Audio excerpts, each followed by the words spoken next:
A Seccional São Paulo da Ordem dos Advogados do Brasil, por sua Comissão de Direito Urbanístico, tem a honra de apresentar o webinar O Futuro da Mobilidade no Pós-Pandemia. Painel 2, Mobilidade Ativa, Função Social do Espaço Público. Evento promovido pela referida comissão com apoio da Comissão de Cultura e Eventos da OAB São Paulo. Informamos que este evento compactua com um dos Objetivos de Desenvolvimento Sustentável estabelecido pela ONU, a saber, cidades e comunidades sustentáveis. Com a palavra, senhoras e senhores, Dr. Rodrigo Bordalo Rodrigues, membro da Comissão de Direito Urbanístico da OAB São Paulo. Boa noite a todos e a todas. É uma satisfação participar desse painel. E nós estamos aí no mês de setembro, que é o mês da mobilidade. E a Comissão de Direito Urbanístico da OAB, presidido aqui pela professora Lilian, ela está promovendo uma série de webinários sobre esse tema tão destacado, que é o tema da mobilidade. Já houve, na semana passada, um primeiro painel, e nós continuaremos, já fica um convite para os próximos eventos. Continuaremos nas próximas terças-feiras, no mês de setembro, nesse mesmo horário das 18 horas, a discussão sobre esse importante tema. Então, semana que vem será o terceiro painel sobre o tema de mobilidade e tecnologia, e o quarto painel será sobre mobilidade e planejamento territorial. Então, dá para perceber que são temas bem instigantes e bem relevantes. No mesmo horário, todas as terças-feiras, inscrição também pelo Simpla. Bom, o tema de hoje, desse segundo painel, ele vai tratar da mobilidade ativa, ou seja, da função social do espaço público, com direcionamento em relação aos passeios públicos, às calçadas. E quando a gente pensa nesse tipo de espaço urbano, a gente tem que fazer o pressuposto que é a própria tutela jurídica da política urbana. E por que isso é importante? Por uma questão bem simples.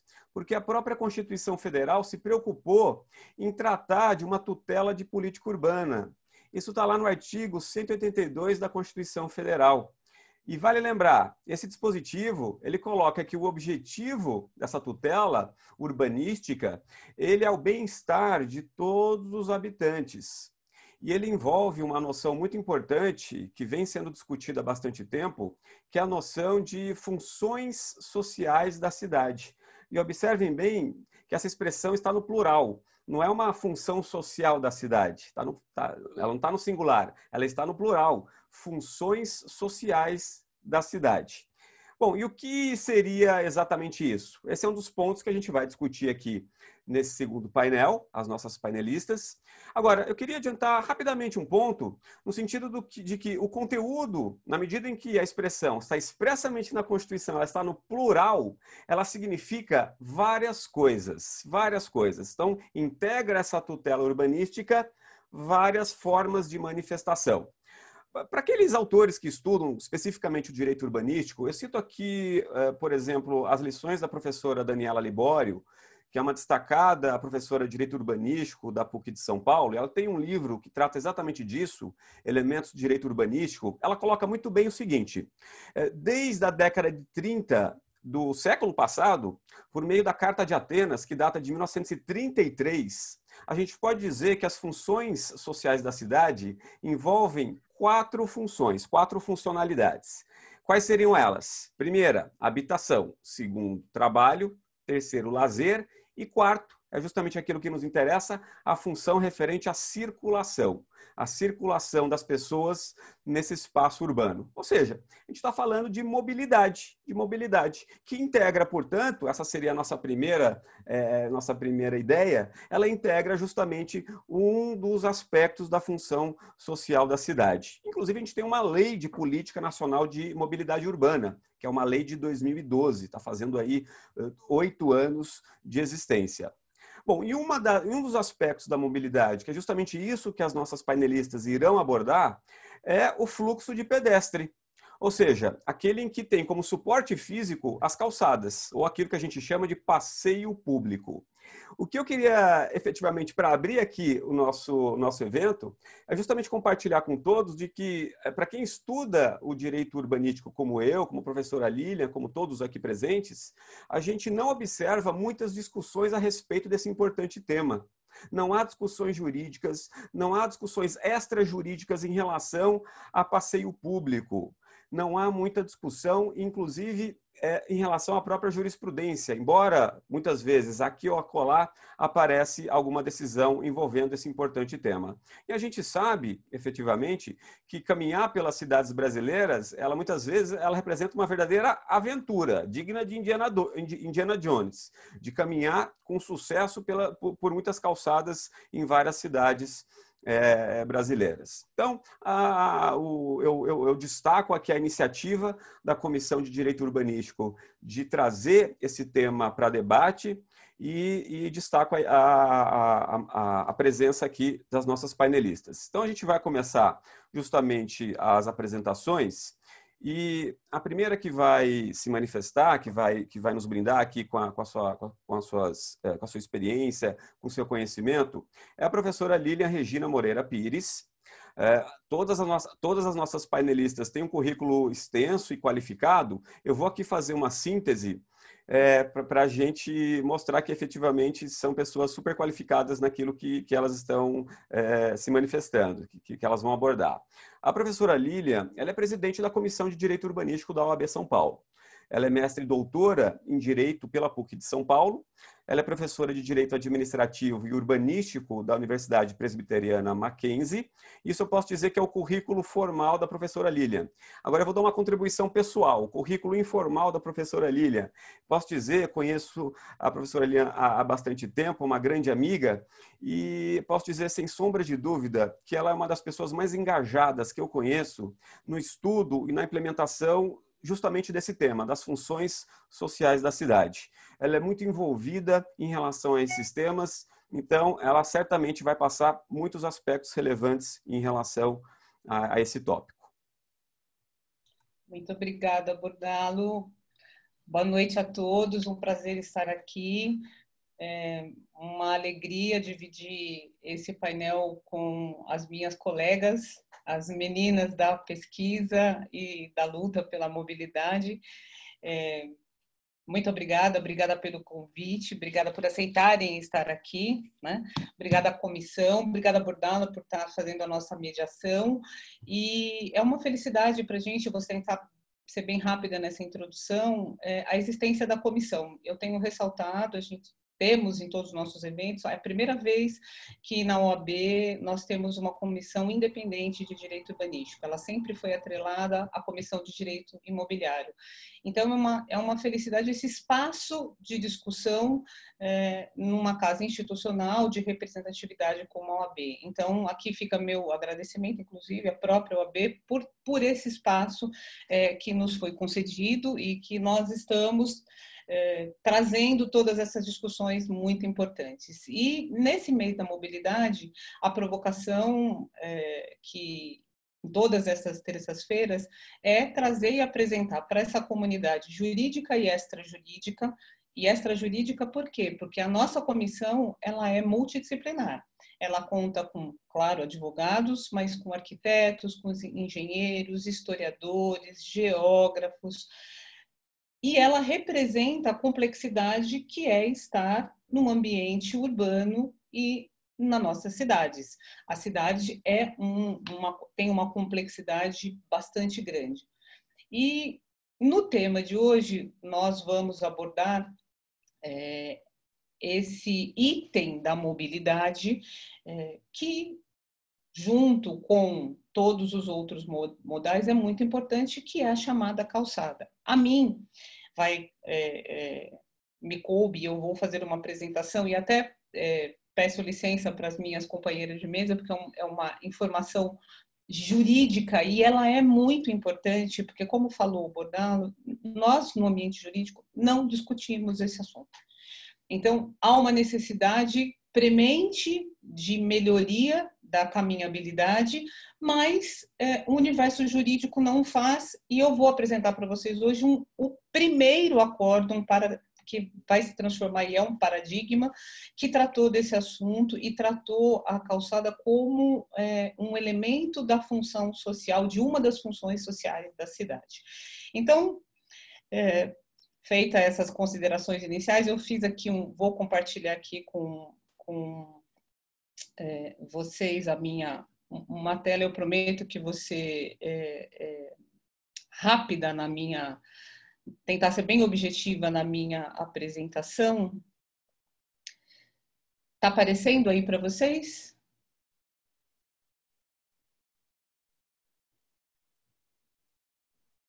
Ainda não. Ainda não? Só um minutinho, vamos ver aqui. Qual é a... Estava indo bem até agora. Aquelas coisas da tecnologia. Cadê a tela? Só um minutinho, gente. Cadê a tela que não vai? Foi? Foi. Foi? Muito bem, muito bem. Aí precisa colocar agora cheia. Vamos abrir aqui. Melhorou? Foi? Abriu? Dá Deu para certo? ver, sim. Então tá bem. Acho que se tá dando para enxergar aquelas coisas da tecnologia, né? Bom, então, pessoal, para a gente poder começar a tratar sobre essa questão específica sobre esse elemento calçada, eu vou trazer o nosso primeiro ponto aqui, que são as 17 ODS, que é um pacto, né, que os países estão fazendo para mudança da qualidade de vida das pessoas no mundo. Especificamente, essas ODS, são 17, todas elas têm transversalmente um elemento que se comunica. Especificamente sobre a cidade, nós temos a ODS número 11 e nós temos, para cada objetivo, a gente tem algumas metas que são subdivididas para elas, e especificamente sobre a 11.6 e a 11.7, que fala sobre redução de impacto ambiental e o acesso universal a esses espaços públicos. Então, dentre todas as metas, nós temos especificamente uma voltada para a cidade e temos essa necessidade da redução desse impacto ambiental. É claro que numa situação que nós estamos vivendo com essa crise sanitária, tudo se torna mais relevante. Então, hoje, nós temos uma situação crítica dos transportes públicos com a diminuição da demanda, porque as pessoas estão, mesmo com a volta, ainda temos pessoas que estão em casa. Temos uma realidade com isso do teletrabalho, em que parcela dessa população também vai poder optar por trabalhar em casa, seja por conta da iniciativa privada, como o próprio poder público que já está tomando essas medidas. E por que eu estou trazendo essa questão importante desse trabalho em casa? Se parte das pessoas vão ficar em casa, parte das pessoas vão usufruir muito mais o seu entorno. De contrapartida, a gente tem também outra parcela que vai continuar usando o transporte público e, portanto, os modais precisam se conectar. Isso é muito importante, porque senão não tem sistema de mobilidade que dê conta se a gente não pensar nele de maneira abrangente. E, nessa sequência, o que nós temos? Nós temos a Constituição Federal, que ela traz a política urbana e, portanto, todas as funções sociais que a cidade tem que ter e, portanto, uma obrigação de implementação dessas funções e de políticas públicas que assim o façam. Da Constituição Federal, nós temos o Estatuto da Cidade, né, foi a primeira lei que vem para regulamentar esse dispositivo constitucional. Depois nós temos a Política Nacional de Mobilidade Urbana e o Estatuto da Metrópole. Então, a gente tem um conjunto legislativo que vai reger essa política urbana. Então, o olhar precisa ser sistêmico, né? Claro que dentro das competências, a competência do município ela é sempre reforçada e é robusta para executar todas essas políticas, lembrando que a gente tem aí as nossas regiões metropolitanas que precisam de um olhar de uma governança mais efetiva, que falamos disso no painel da semana passada, e que também é outro tema sensível, e que essa governança precisa acontecer porque as nossas cidades da região metropolitana, elas são separadas por uma rua e, portanto, por calçada também. Então, mas nós temos aqui o que importa do nosso, objetivamente, a nossa Política Nacional de Mobilidade Urbana. E na Política Nacional de Mobilidade Urbana é uma lei federal e ela trata do transporte urbano, mas não só do ônibus ou do carro, ela traz o deslocamento de pessoas e de bens. Então, nós estamos falando de um sistema que é articulado. Eu tenho transporte público, eu tenho o transporte de cargas e tenho o deslocamento das pessoas, que vai se dar também a pé.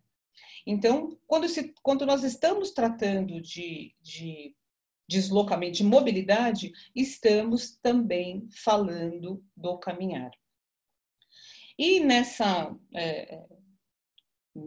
nesse sentido, o que a gente do universo do direito tem? Porque todo o urbanista, o engenheiro, eles têm uma visão muito mais objetiva, né, das circunstâncias. O advogado, ele sempre precisa saber, cadê? Onde está escrito? Está na lei?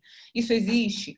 O nosso Código de Trânsito, ele estabelece uma definição para a calçada e para o passeio e dá uma natureza jurídica, né? Diz assim, o que é a calçada e o que é o passeio. Então, está lá no Código de Trânsito, no anexo 2, e tem sempre um desenho maravilhoso que nos ajuda, que nos fornece, que nos facilita a compreensão do que esse dispositivo está falando. Então, o fato é que a gente tem positivado no nosso Código de Trânsito a diferença, a circunstância, a natureza jurídica da calçada e do passeio, que eles são integrados, e cada um deles tem um equipamento que pode ser ou não colocado.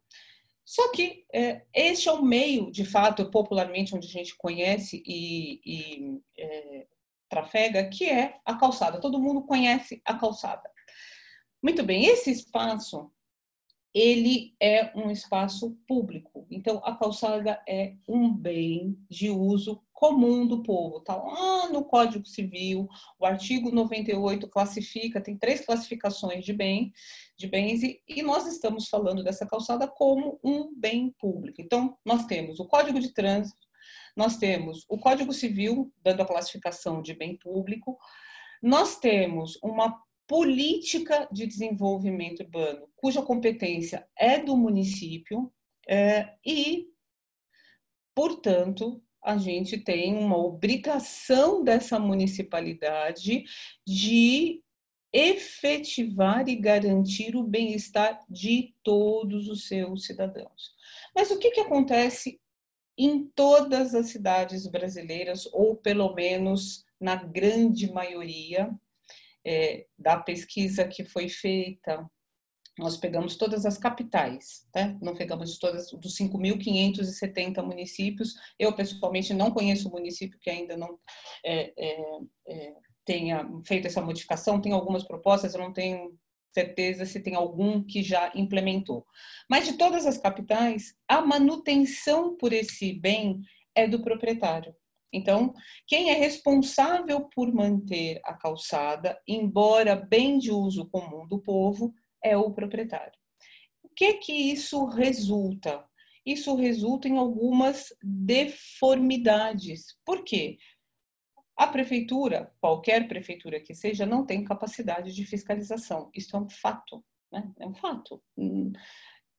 Não se tem uma padronização e não se tem uma fiscalização. Aqui em São Paulo, estou em São Paulo, sou de São Paulo, nós teríamos aí as subprefeituras. Qual a capacidade que ela tem de fazer fiscalização em todas as ruas da cidade? Temos bairros periféricos que precisam de uma urbanização, de uma regularização fundiária, onde rua, calçada fica numa massa de confusão e sem nenhuma possibilidade de conforto ou segurança, né? Então, no ambiente do transporte, a gente tem o leito carroçável, né? Então, assim, é onde o carro trafega, o ônibus trafega, o veículo automotor vai trafegar. E eu usei aqui o leito carroçável, entre aspas, para o pedestre. Ele é a calçada, é o meio que ele tem de se locomover. Todas as pesquisas levam e já registram que nós temos boa parte da nossa locomoção feita a pé e pelas bicicletas, que não é o nosso tema, mas assim, específico, mas aqui a gente também tem as ciclovias, as ciclofaixas, que vão integrar esse modal. Então, esta calçada, ela, como um meio de locomoção das pessoas, ela faz parte desse sistema de locomoção. Então, ele precisa estar articulado com esse sistema de transporte. E a gente precisa ter um padrão de governança. Então, nós temos, né, nesse ambiente de calçada, várias interferências. Então, a gente tem o proprietário lindeiro, que é obrigado a manter. Eu tenho concessionários de serviço público que prestam serviço ali, tem utilização deste bem público, enfim, temos vários atores ali que, de alguma maneira, têm alguma interferência e não existe uma centralidade nessa gestão.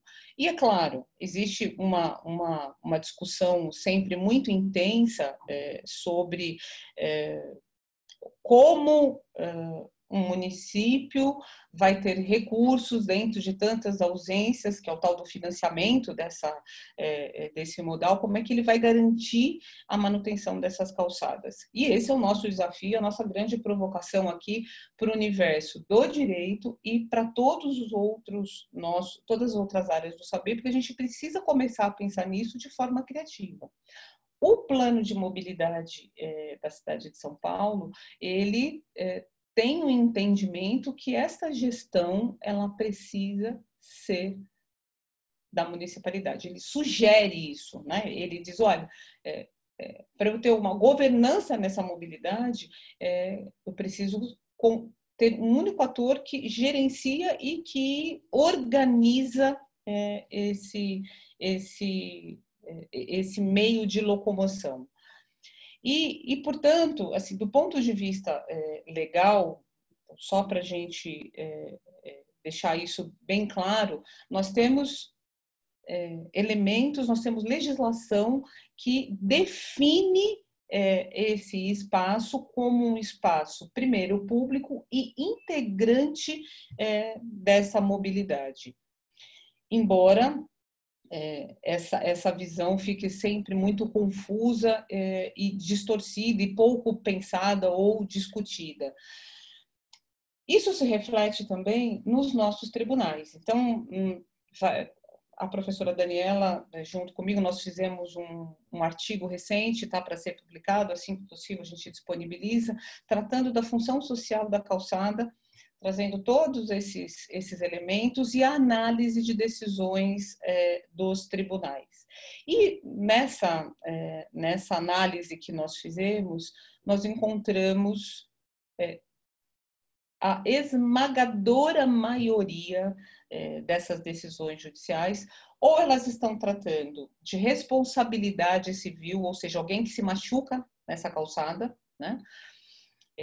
Ora vai ser do poder público, ora daquele, se for um empreendedor, se for posto de gasolina, ou é um shopping, ou é um condomínio, o que ele deveria ter feito, mas a responsabilidade está na temática da responsabilidade civil, ou ocupação desse bem, se cobra ou se não cobra. E nós tivemos recentíssima e uma felicidade para nós, né, desse universo do direito, uma decisão nesse recurso, que ele assimila toda essa principiologia dessas funções sociais que o Bordalo muito bem colocou da cidade, e ele traz indiretamente a função social da calçada. Então, ele claramente coloca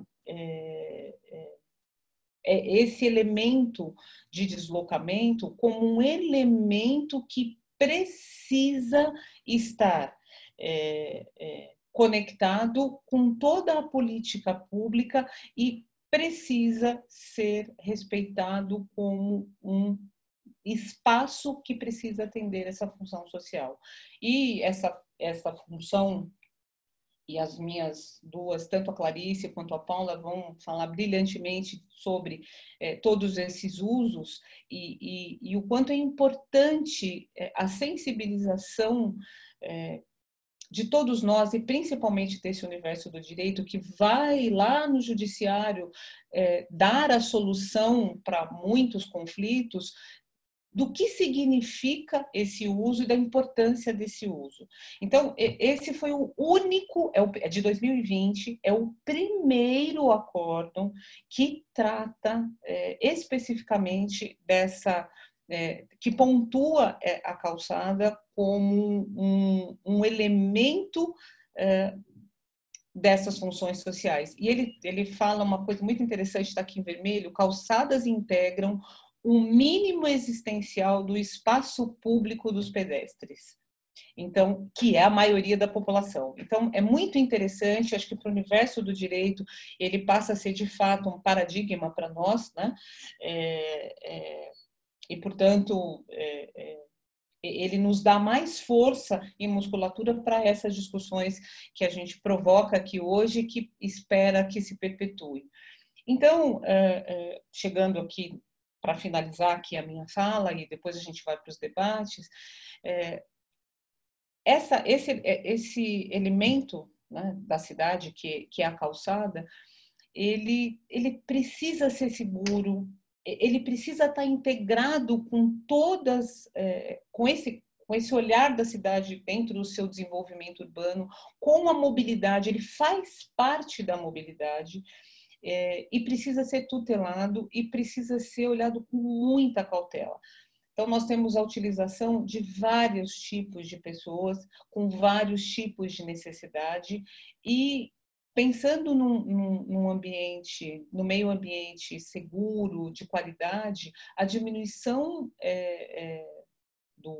dos meios de locomoção motorizados, que a nossa eletrificação é uma pauta de discussão que vai chegar, demora, mas chega, mas de qualquer maneira nós temos ainda combustíveis fósseis, pensando que o caminhar ele elimina o carro, ele diminui a quantidade de carro e, portanto, a melhora da qualidade do ar.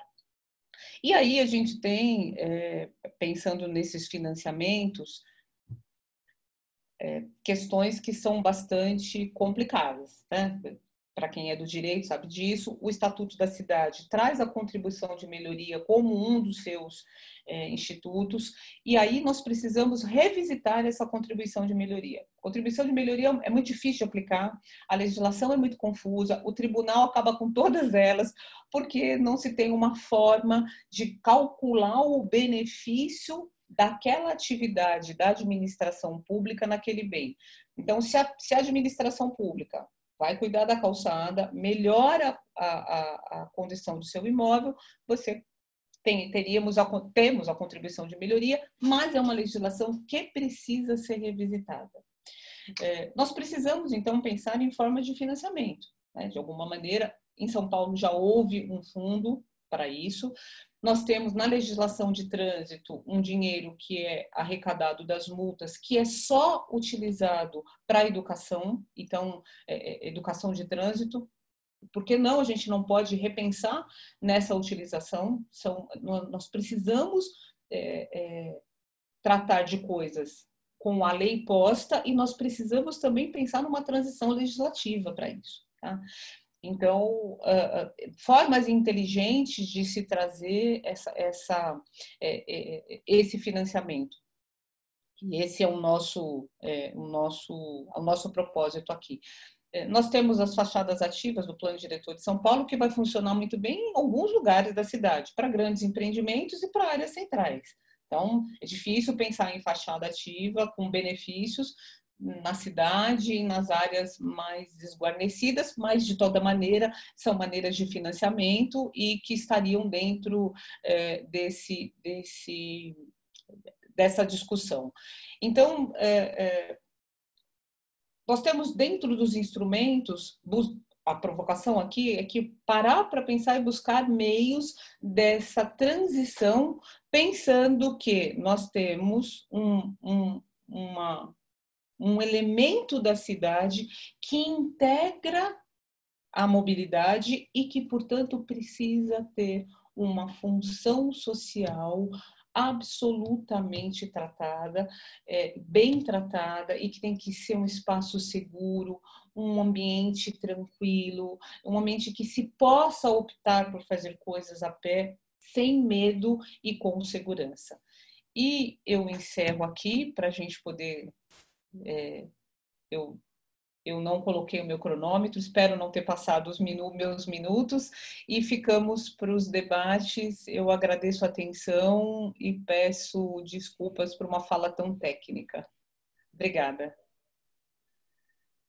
Bom, Lilian, obrigado aí pela explanação, foi muito esclarecedora, vários pontos jurídicos que foram colocados. Eu anotei aqui vários, né, para a gente explorar, porque tem muita coisa polêmica aí no meio de tudo isso, né, como você bem colocou e apresentou. Então, já temos aí vários aspectos aí para a gente discutir. Obrigado aí pela tua palestra. Bom, dando seguimento, então, ao painel, passo a palavra para a Paula Manuela dos Santos. A Paula é gerente de mobilidade ativa do WRI Brasil. Ela é mestre em engenharia de produção pela Universidade Federal do Rio Grande do Sul e ela também é coautora do manual 8 Princípios da Calçada. Boa noite, obrigada, Rodrigo. Boa noite a todos. É uma grandíssima honra participar desse painel com um público que a gente não está acostumado a falar. Eu acho que a Clarice vai concordar comigo, então é muito bom sair da nossa bolha também e começar a falar desses assuntos que são o nosso foco de trabalho, mas com pessoas que não são do nosso meio. Então, muitíssimo obrigada por esse convite. Bom, eu acho que a minha fala ela tem muito a ver com a fala da professora Lilian, de uma forma um pouco mais abrangente. Eu vou trazer um conceito que é muito conhecido dentro da área de mobilidade, dentro da área de engenharia de transportes, e eu acredito que ele seja um alicerce, né? Ele é uma base para cidades que querem fomentar a mobilidade ativa, né? A pé, bicicleta, nas suas políticas, na sua infraestrutura. E esse conceito são os sistemas seguros, é um conceito muito trabalhado dentro da área de mobilidade, e esse conceito está diretamente relacionado com o combate às mortes no trânsito, mas não só. Eu acho que ele traz também, como eu falei, é uma base, né, para o fomento da mobilidade ativa, então ele traz ações bem concretas que vão fomentar a mobilidade ativa. Mas, como esse tema de acidentes de trânsito é um fato que, enfim, acomete o mundo inteiro, no Brasil a gente sabe que morrem por dia, como se houvesse uma queda de avião por dia, então é um número muito grande de pessoas que morrem no trânsito, prejudicando principalmente pedestres, ciclistas e motociclistas, que são os usuários mais vulneráveis das ruas. A gente sabe também que é a principal causa de morte de jovens de 15 a 29 anos, então, assim, no pleno desenvolvimento e idade produtiva. A gente sabe também que pessoas pobres que moram em periferia são as mais prejudicadas por estarem em um ambiente que tem uma infraestrutura pior. Então, realmente é um problema de saúde pública e que aumenta as desigualdades. Mas, como eu falei, é um conceito muito conhecido na área de mobilidade, e tem ações bem concretas, né? Ele segue uma visão que pode parecer um pouco diferente do paradigma que a gente está acostumado, mas ele faz muito sentido. Ele traz esses 5 princípios que, em suma, quer dizer o seguinte: dentro de um sistema de mobilidade, as pessoas cometem erros na vida, quem dirá no trânsito, e o corpo humano é muito vulnerável aos impactos. Sendo assim, o sistema de mobilidade, ele deve criar um ambiente que perdoe e minimize que as pessoas de um acidente grave, que as pessoas se acidentem e morram no trânsito, em consequência dos seus erros. Então, é uma visão que faz muito sentido, né? Só que não é assim que hoje a gente trata o sistema de mobilidade. A gente responsabiliza as pessoas, os acidentados, pelos seus próprios acidentes, sem dar a devida culpa, digamos assim, a metade da culpa, para quem projeta a rua, para quem executa a rua, para quem estabelece um limite de velocidade numa rua. Então, esse conceito de sistema seguro procura dividir a responsabilidade dos acidentes de trânsito entre as pessoas que estão envolvidas, mas também para aqueles que permitiram, né, esse ambiente perigoso. E isso está completamente relacionado à questão dessa função social da rua e das calçadas, né? Então, como eu disse, esse sistema ele tem uma abordagem com ações bem concretas, que são todas essas áreas de ação. Eu vou me ater, pelo nosso tempo, nessa questão do desenho de ruas e de engenharia, mais precisamente nesses 3 aspectos que, ao meu ver, além das calçadas, né, essa outra dupla que faz parte desse sistema, também é responsável para cidades terem um bom sistema de infraestrutura que proteja os pedestres e que favoreça a mobilidade a pé, que convide as pessoas a andarem mais a pé. Então, além das calçadas, a questão da velocidade e das travessias, né? Porque não há um sistema de calçadas se não tiver travessias. Por que a questão da velocidade é importante? Bom, primeiro porque, como eu falei, o corpo humano não foi feito, o corpo humano é muito vulnerável ao impacto. A gente sabe que se uma pessoa é atropelada a uma velocidade de mais de 50 km por hora, ela tem mais de 80% de chance de vir a falecer. Isso diminui bastante se a gente vê uma velocidade de 30 km por hora, uma pessoa que venha a ser impactada por um veículo a 30 km por hora, esse risco de morrer já cai para 10%. Então, esse fator velocidade, ele está muito relacionado ao conforto e à segurança das pessoas que caminham nas cidades. Para a gente ter uma ideia da importância dessa questão da velocidade, o cérebro humano ele não tem uma capacidade de perceber o perigo da velocidade que ele trafega. Por exemplo, nós como motoristas não temos a menor ideia de que se a gente atingir uma pessoa que está atravessando a rua a 80 km por hora, é a mesma coisa que essa pessoa estivesse caindo de um prédio do 9º andar.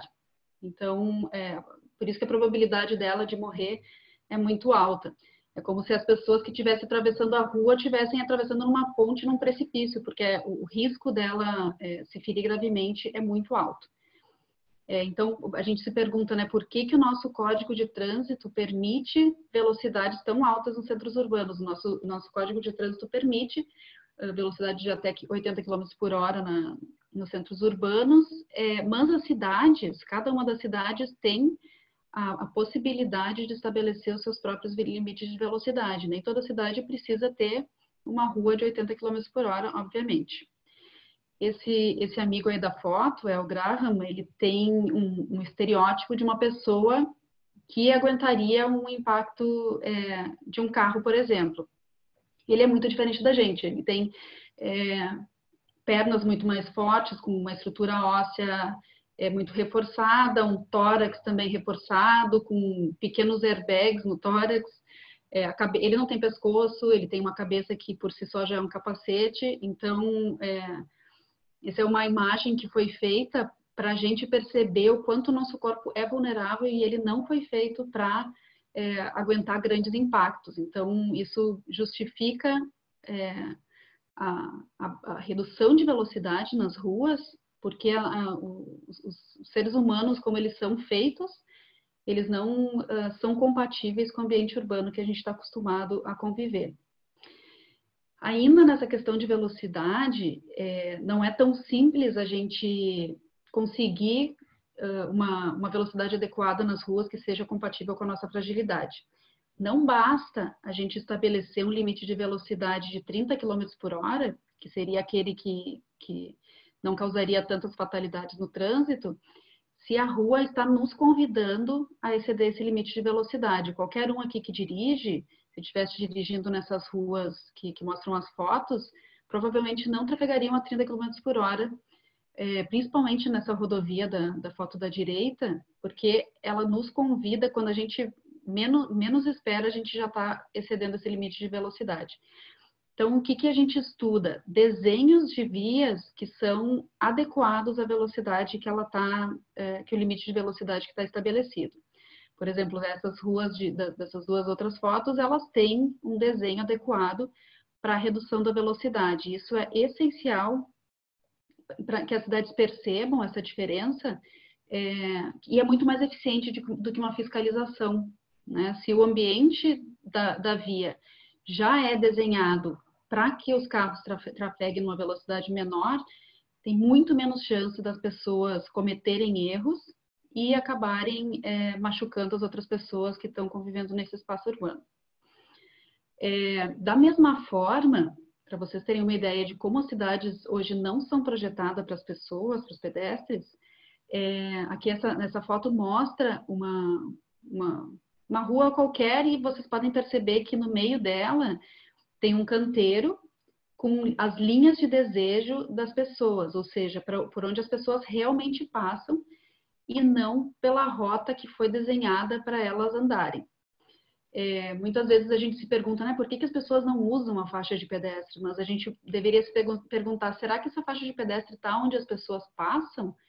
Não seria mais fácil a gente projetar uma cidade para a vontade das pessoas, que tem que usar a própria energia, né? Os pedestres e os ciclistas usam a própria força do corpo, então é muito mais fácil elas atravessarem espaços mais diretos do que fazerem muitas voltas. Provavelmente elas vão cometer os erros e não utilizar essa infraestrutura que foi projetada para elas.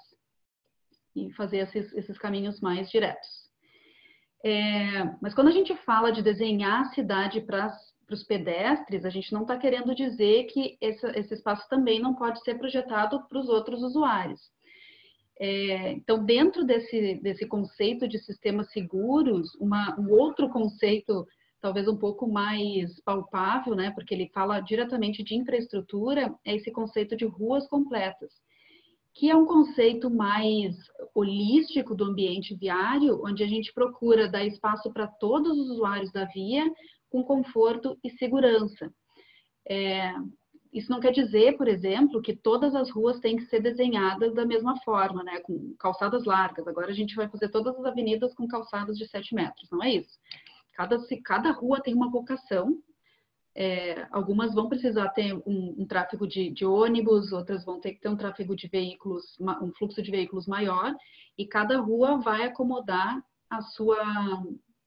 os seus fluxos de maneiras diferentes. Mas a visão geral é essa, que ao invés da gente projetar uma rua só para carro e com calçadas pequenininhas dos lados, que é o que acontece na maioria das vezes, a gente repensar esse espaço que é limitado para todos os usuários andarem com segurança e conforto. Não tem uma receita única, como eu falei, cada rua tem uma vocação. Por exemplo, essa rua aqui da direita é uma rua completa, porque ela aceita o pedestre de uma forma mais segura, ela tem espaços melhores para os pedestres, mas não deixa de ter estacionamento, de permitir um fluxo de veículos adequado. Essa outra rua aqui também é uma rua completa, ela tem um fluxo de veículos um pouco maior, mas tem um canteiro central que dá uma segurança para as pessoas que atravessam essa rua que é mais larga. Essa também é uma rua completa, vocês verem que é uma interseção super complexa, mas a foto da direita já tem algumas intervenções que sinalizam que o pedestre está mais seguro do que na foto da esquerda. Então, tudo isso para mostrar para vocês alguns casos de infraestrutura que pode ser mais convidativa para os pedestres e que vai um pouco além da calçada, né?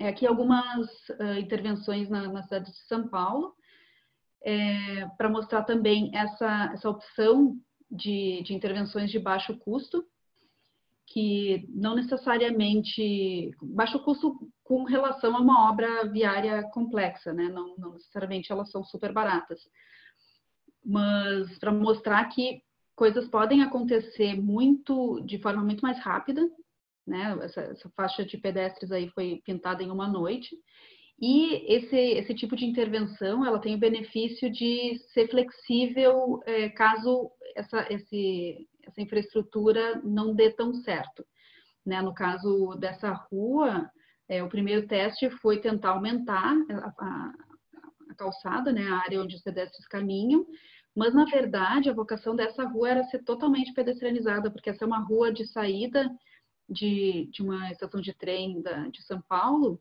onde tem muitas pessoas andando no meio da rua. Na foto de cima, aqui da esquerda, dá para ver que as pessoas estão andando no meio da rua, e isso é uma realidade diária dessa rua. Então, a prefeitura já fez esse teste e viu que é possível que essa rua se torne totalmente para pedestre, com acesso local para carros apenas, mas esse tipo de intervenção é interessante por isso. A gente pode testar alguns modelos antes de fazer uma obra complexa e cara. E aqui, por último, eu queria trazer para vocês uma outra intervenção de baixo custo também na cidade de Buenos Aires, para mostrar para vocês que ela pode ser bem mais ampla, né? Não precisa ser só uma estação de calçada, mas esse aqui é uma interseção que promove também um espaço público mais elaborado para as pessoas, com outros elementos, né? Com vasos, também promove uma segurança viária mais adequada para as pessoas. Tudo isso para mostrar esse conceito de sistema seguro, né, e de ruas completas, como realmente uma visão de cidade que pode ser adotada para promover a mobilidade ativa de uma forma mais sistêmica, e eu acho que é o pontapé inicial, assim. Sem essa visão de cidade para as pessoas, eu acho que a gente fica muito limitado em fazer muitas pecinhas, e elas não vão se encaixar nunca, porque sempre falta essa visão, né? Eu acho que tem que ter essa visão de cidade, quem é prioritário na cidade, a visão da cidade para as pessoas. Por último, assim, super rapidamente, né? Eu acho que eu abordei um tema talvez um pouco mais complexo em pouco tempo, mas eu já aproveito para divulgar que o WRI tem diversas publicações que tratam mais desse tema. Convido vocês a visitarem o nosso site, onde todos estão disponíveis. E era isso que eu queria falar. Espero também não ter me estendido. Bom, Paula, obrigado aí pela tua exposição. A gente pode então resumir que a mobilidade tem que ser ativa, mas não tão ativa assim em termos de velocidade, né?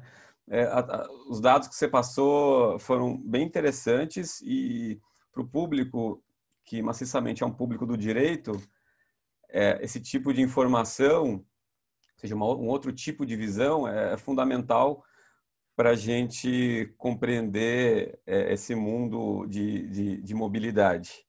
Eu gostei aí do desenho aí do Howard, né? Que é todo um ser humano adaptado às intempéries aí do nosso trânsito, e uma vítima de sucesso em relação à mobilidade. Muito interessante a tua exposição. Obrigado aí pela participação. Então, para continuar, nós iremos passar a palavra para a Clarice Cunha Link. Ela é diretora executiva do ITDP Brasil, que é o Instituto de Políticas de Transporte e Desenvolvimento. Ela é mestre em Políticas Sociais, ONGs e Desenvolvimento pela Escola de Economia de Londres. Ela recebeu o prêmio Titmus Examination, que é um prêmio concedido pela mesma Escola de Economia de Londres. E ela também é organizadora do livro Cidades de Pedestres. E a Clarice também faz parte do Conselho do Futuro da Mobilidade do Fórum Econômico Mundial. Obrigada, Rodrigo, pela apresentação. Deixa eu já colocar aqui a minha imagem. Espera aí. Vocês estão vendo? Estão conseguindo ver? Em tela cheia? Sim? Tá. Sim. Bom, eu primeiro queria agradecer pelo convite. Eu queria muito agradecer a Lilian. É um prazer estar aqui, compartilhando esse espaço com a Paula também, que, enfim, nós fazemos parte do mesmo grupo das pessoas que amam o tema da mobilidade e que são verdadeiras defensoras desse assunto, e é um prazer compartilhar esse encantamento junto com a Lilian também. E, naturalmente, com o Rodrigo. Eu também queria falar para vocês que eu também não sou da área de direito urbanístico, então eu estou até sem graça de fazer essa apresentação e, enfim, trazer talvez um vocabulário bastante distante do dia a dia de vocês. Mas vamos lá, acho que dá para a gente conversar. Bom, eu sou diretora do ITDP. O ITDP é uma organização internacional bastante semelhante ao WRI. Nós somos organizações irmãs, digamos assim, com escritório em diversos países. Eu dirijo o escritório do Brasil há 9 anos e a nossa missão é a promoção do transporte sustentável, equitativo. Então, quando a gente fala de transporte sustentável, a gente fala da mobilidade a pé, da mobilidade por bicicleta, do transporte público, de medidas de desestímulo ao uso do carro. A gente fala também de instrumentos urbanísticos que proporcionem cidades mais compactas, com uso misto do solo, que de fato proporcionem um espaço adequado para que a gente opte pela mobilidade sustentável e equitativa, né? Então, a gente está falando aqui muito da sustentabilidade, bastante alinhado com o que a Lilian falou, né, em relação à Agenda 2030, os Objetivos de Desenvolvimento Sustentável. Então, tem todo um olhar no que diz respeito à emissão de gases de efeito estufa, poluentes locais. E a gente fala muito do equitativo no sentido de que o transporte precisa ser seguro e acessível. E aí e principalmente para diferentes grupos. Eu vou focar a minha fala um pouco mais nisso, tá? Esse foi o nosso combinado. Acho que a gente parte desse entendimento de que as ruas e as calçadas são os órgãos mais vitais da cidade. Jane Jacobs, grande jornalista e urbanista dos anos 60, nos dizia isso, e a gente carrega essa faixa em todo canto que vai, porque a gente entende que, de fato, esses são o principal ativo da cidade, portanto, um ativo de todos nós, né? Então, que a gente precisa revisitar a forma como a gente distribui esse ativo entre os diferentes grupos. Tem algo que eu queria falar, que a Paula abordou brilhantemente, que é esse entendimento de que a experiência do pedestre, ela está para além da calçada, né? A calçada é fundamental, a extensão da calçada, a qualidade da calçada, o pavimento. Eu estou no Rio, então aqui a discussão é a pedra portuguesa, enfim. Mas, para além da calçada, a gente precisa entender a experiência desse pedestre em relação às vias carroçáveis. Então, qual é o fluxo de veículos, qual é a velocidade desses veículos, em relação à proteção, né, a abrigos de chuvas e sol, em relação às edificações, então, é o que chama aqui de building wall, né? Então, um prédio com uma empena cega, com um muro, é um prédio todo gradeado. Então, qual é a nossa relação? Que permeabilidade física e visual a gente tem com esse espaço? Tudo isso vai definir a sua experiência de rua, vai definir a qualidade desse espaço e se a gente vai optar por caminhar ou não, né? E, naturalmente, olhar para esse todo vai impactar tanto no financiamento, na escolha de instrumentos de financiamento e também na regulamentação da rua, né? Então, acho que isso é bastante importante. A gente parte do pressuposto, a Paula trouxe os números brasileiros e, enfim, assustadores, né? Que as ruas, de fato, não são lugares seguros de estar, né? E tanto não são que a gente já não deseja mais estar tanto na rua, o que acaba sendo uma pena, porque, afinal de contas, a gente opta por viver na cidade, porque é onde a gente consegue ter mais trocas, mais interação com as outras pessoas. Não é à toa que a população é cada vez mais urbana no mundo, né? E a rua, que seria o espaço disso, é o espaço cada vez mais inóspito. Então, a gente cada vez, principalmente, né, as classes médias e altas, estão cada vez mais fora da rua e, enfim, circulando com carro, com suas cápsulas, né, de proteção. Então, acho que partir desse pressuposto é fundamental.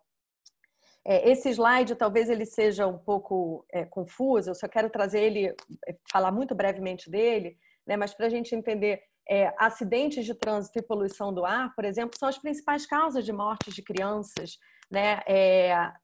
Enfim, com diferentes idades, mas a gente vê em cima ali em países ditos de desenvolvidos e os países em desenvolvimento, né? Eu grifei em preto as principais causas, road injuries, né, que são os acidentes, e o LRI, que são questões respiratórias, né, infecções respiratórias. Então, a gente vê que a experiência na rua, ela tem um impacto muito negativo para as crianças, para outros grupos também, vou falar disso, mas quer dizer, esse é um número bastante assustador, né? Que tipo de cidade, que tipo de espaço é esse que a gente está criando e como é que a gente... E que são questões evitáveis, completamente evitáveis, né? Então, é, de fato, uma política, né, de optar por evitar ou não esse tipo de situação.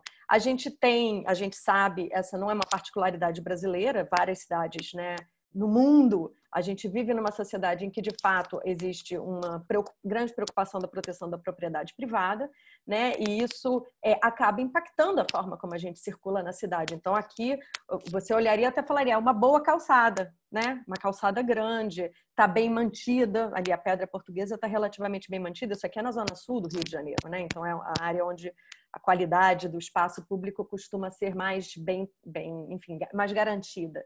Né? E, no entanto, a gente vê o quão inóspito esse espaço é para o pedestre. Eu, por exemplo, geralmente opto por não caminhar nessa rua. Né? Então, esse entendimento desse espaço, como que os nossos objetivos, né, enquanto sociedade, acabam por, na verdade, impactar a nossa experiência, é fundamental. A cidade costuma ser organizada para ser vista a 60 km por hora. Paula mostrou isso brilhantemente também. Né? Então, como é que... E aí a gente, de fato, de quem que é a culpa, né? Quando a gente tem aqui colisões. Então, quer dizer, tem algo que a Lilian falou, ela usou uma expressão tutelado, que eu naturalmente sei o que é tutelado, mas eu fui procurar no dicionário enquanto ela falava, só para ver exatamente, porque é uma palavra bastante do direito. Né? Mas que eu gostei porque tem que tem ou recebe proteção, amparado, defendido, né? Então, a rua deveria ser defendida para a sua função, que de fato é para que todos nós possamos circular nela. E, no entanto, a rua é defendida para proteger a propriedade privada e para garantir o fluxo da cidade, que é esse fluxo que precisa dessa velocidade, né? Então, acho que é importante a gente entender também, porque é muito fácil a gente ter bons planos e é muito difícil a gente regulamentar os planos, e mais difícil ainda é a gente garantir orçamento. Né? Não adianta a gente ter plano e não ter orçamento, porque isso demonstra que não existe de fato uma prioridade política. Né? Agora, se a gente tem uma necessidade de responder à proteção da propriedade privada ou de responder ao fluxo da cidade que prescinde atualmente, no conceito atual, da velocidade, a gente não consegue nem regulamentar e nem garantir orçamento. Então, acho que essas são questões fundamentais de pano de fundo. O resultado disso é essa foto, que é uma foto bastante comum nas cidades brasileiras. Talvez não tanto na zona sul do Rio, ou não tanto em alguns bairros específicos, né, de Porto Alegre ou de São Paulo, ali em Higienópolis a gente não vê tanto isso, mas essa é a realidade na maior parte das cidades. Né? A gente tem uma distribuição de espaço absolutamente injusta, desigual, né? E quando a gente olha essa distribuição em relação aos meios, aos modos optados para a mobilidade, a gente vê que, na verdade, a gente prioriza o espaço, prioriza as ruas para o deslocamento de veículos privados, né, que é esse que ocupa 60 metros quadrados, essa estimativa, que, via de regra, estão com uma taxa de ocupação baixa, né? A gente costuma até falar, tem 1,2, 1,3 pessoas, eu sempre brinco, uma pessoa e uma perna, né, no carro. Mas a cidade, ela é desenhada, quando ela é desenhada para garantir a velocidade, quando ela é desenhada para garantir o estacionamento, né, na origem, no destino, quando ela é desenhada para garantir esse uso, ela, na verdade, está utilizando injustamente o espaço em detrimento de todos os outros usuários, né? A Política Nacional da Mobilidade Urbana, que foi bastante mencionada aqui, é uma política... Só um instante. Desculpa, mas é uma política, enfim, bastante alinhada com entendimentos da nova agenda urbana, dos objetivos de desenvolvimento sustentável, na medida em que ela inverte, de fato, a prioridade, né? Ela diz, a prioridade é do pedestre, a prioridade é dos modos ativos, é do transporte público em detrimento dos veículos individuais motorizados. Então, na teoria, ela, de fato, caminha nessa direção e ela demanda planos municipais alinhados com os planos diretores que tratem dessa forma, né, das suas políticas e seus orçamentos, mas, enfim, a gente não consegue caminhar com tanta celeridade. Então, acho que existe, do ponto de vista do marco regulatório, um entendimento do papel do espaço público, um entendimento da rua, né, como um espaço importante. Eu adoro essa frase do Castells. Então, vamos trazer um sociólogo aqui para ajudar aqui no argumento, mas é que eu realmente acho que esse resgate da rua, ele é fundamental, né? A gente tem shopping center que a gente entra e a gente fala, ai, nossa, que espaço lindo, seguro, limpo, né? E a gente acha completamente aceitável sair na rua e ser o desastre que são as ruas, né? Calçadas esburacadas, inseguras. Então, acho que pensar de fato no que a gente deseja da rua enquanto experiência cidadã é fundamental. Mas para isso a gente precisa também falar de quem é que está usando essa rua. Porque nós não somos iguais, né? Talvez nós 4 aqui somos bastante parecidos, né? Racialmente parecidos, economicamente parecidos, academicamente talvez, enfim, mais ou menos parecidos. Mas, na verdade, a nossa população é bastante diversa e acho que é muito importante que a gente consiga trazer outros olhares, outros recortes, né? A cidade, ela é desenhada historicamente a cidade nas últimas décadas, principalmente a cidade modernista, é desenhada para um adulto hábil. Mas não é sempre que nem sequer o adulto hábil é um adulto hábil, né? Uma mulher grávida tem uma outra necessidade, um idoso tem uma outra necessidade, uma pessoa com uma criança pequena, machucou a perna. E as pessoas com deficiência também não, né, tem outras habilidades. A cidade não é desenhada para essa universalidade, né? Então, aqui no caso específico de gênero, por exemplo, quem trabalha com mobilidade fala, bom, os homens, via de regra, têm padrões de viagem mais lineares, casa-trabalho, em horário de pico, é uma viagem desenhada ali em torno do mundo produtivo, né, do trabalho produtivo. As mulheres também cumprem o trabalho produtivo, mas também têm inúmeras outras viagens, então fazem viagens encadeadas, mais curtas, ao longo do dia, não necessariamente só no horário de pico, mas o sistema de transporte, ele historicamente é desenhado com o entendimento de neutralidade. Então, ele é desenhado para garantir o deslocamento no horário de acesso ao trabalho, né? Então, a cidade também, ela também é inóspita, porque ela também é pensada a partir da cidade que produz, né? E eu acho que isso é importante, porque quando a gente pensa em diferentes grupos, as crianças, os idosos, são pessoas que estão em outros estágios da vida e que também precisam vivenciar a cidade, mas a cidade é cada vez menos desenhada para esses outros grupos. Então, aqui o que eu falei das mulheres, né? São diversas funções que cumprem e cada vez são mais difíceis de serem feitas ou feitas com qualidade ou plenamente feitas, porque a cidade não é desenhada de fato para dar conta, né? Enfim, a gente poderia entrar em várias discussões sociológicas aqui sobre isso. No caso das mulheres também, a gente tem uma questão da segurança pública, que acontece dentro dos veículos, dentro dos ônibus, né? Mas também acontece nas vielas, nas praças, nos pontos de ônibus, nas ruas. Esses são considerados os espaços mais inseguros para se estar na cidade pelas mulheres. Diversos estudos já mostram isso. O que acabam por gerar uma imobilidade, em alguns casos, ou uma demanda, eu acho que parece um pouco com o que a Paula mostrou, né, das linhas de desejo, né? Então, as mulheres têm que achar outras soluções para conseguir fazer o deslocamento delas, porque a cidade não está desenhada para que elas façam com segurança. Isso aqui é uma entrada de uma estação de trem, não é nem na região metropolitana do Rio de Janeiro, isso é dentro da cidade do Rio de Janeiro, né? Então, quer dizer, você vê que mesmo em espaços que a gente considera que são bastante privilegiados, e são, ainda assim a gente também tem uma série de desigualdades que impactam bastante na experiência, né? Dentro dos veículos também, eu gosto sempre de falar que o transporte público, o ônibus, tal, é a cidade em movimento, né? Então é um espaço público em movimento e também são espaços onde as mulheres, 97% das mulheres, acho que isso quer dizer, todas nós sofremos assédio nesse espaço, né?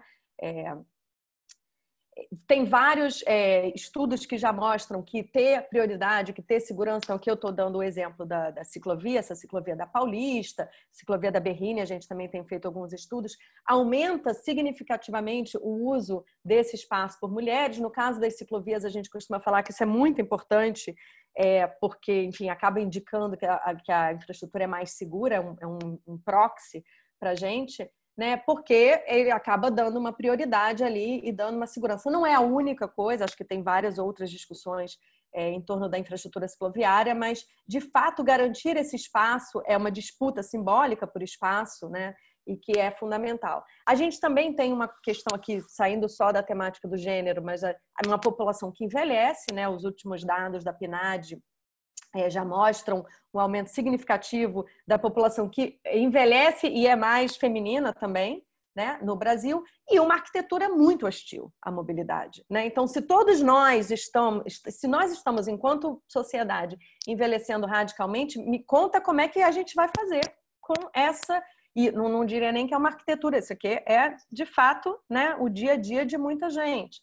Então, essa discussão, esse entendimento de para onde é que caminha a nossa demografia, né? E como é que essa cidade vai dar conta é fundamental. Um outro grupo que eu acho que é importante falar aqui das crianças de um modo geral, adolescentes, mas o tema da primeira infância, ele é um tema que tem sido muito falado atualmente. Várias cidades estão agora com políticas municipais da primeira infância, então essa é uma agenda que está ganhando muita força, e eu acho que ela é uma agenda importante para a gente pensar aí no que está por vir, em termos de eleição, em termos de engajamento nas cidades, né? A primeira infância é de 0 a 6 anos, então é uma época, digamos, áurea, né? Em que as crianças precisam de boas interações de qualidade, isso significa também espaços saudáveis, livres e seguros, para conseguir desenvolver as suas funções cognitivas. Então, é quando as sinapses, a maior densidade de sinapses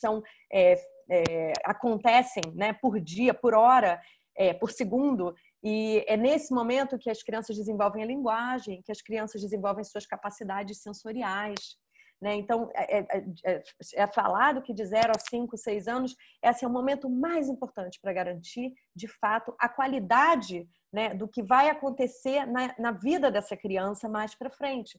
Para isso, ela precisa ter cuidadores, né, que estejam presentes, sejam os pais, os avós, outros cuidadores. Ela precisa ter, naturalmente, viver fora de um ambiente tóxico e que não seja violento. Enfim, tem uma série de questões que precisam ser faladas sobre isso. Mas os espaços, a qualidade do espaço é fundamental, né? O espaço para explorar, para interagir com segurança, né? Então, o espaço que a gente tem hoje é cada vez menos propício para esse desenvolvimento de qualidade da primeira infância. Ao contrário, a gente cada vez mais empareda as crianças, né? As crianças estão mais distantes da natureza, estão mais distantes da rua, estão mais distantes do outro. E com isso também não conseguem desenvolver um senso de empatia com o outro, com o desconhecido, porque a rua é isso também, é a nossa possibilidade de se deparar com o outro e de aprender a respeitar o outro, né? Então, acho que essa é uma questão fundamental que a gente precisa entender, né? Fora que o uso da rua, né, caminhando para a escola, indo de bicicleta para a escola, também tem como resolver uma demanda das crianças do ponto de vista da saúde diária, né? Então, eu adoro essa foto, porque esse é meu filho, né?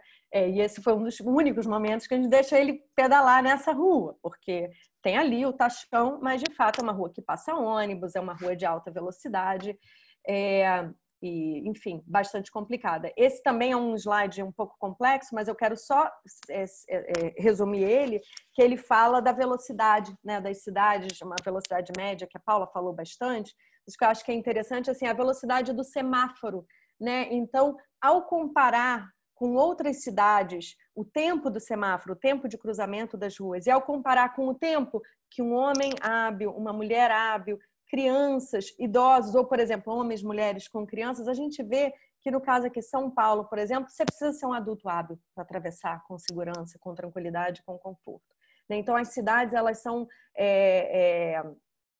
não são convidativas, né, de forma alguma. Então, e todo deslocamento exige esse olhar atento, né? Exige também uma escuta, né, sobre o que as pessoas querem das cidades. E a gente ensina para os nossos filhos o quê? A ter cuidado, naturalmente, a gente sempre tem que ensinar a ter cuidado, mas a ter, acima de tudo, medo da rua, né? E eu acho que é fundamental que, ao invés de a gente ensinar isso, a ter medo da rua, que a gente repense a rua, né?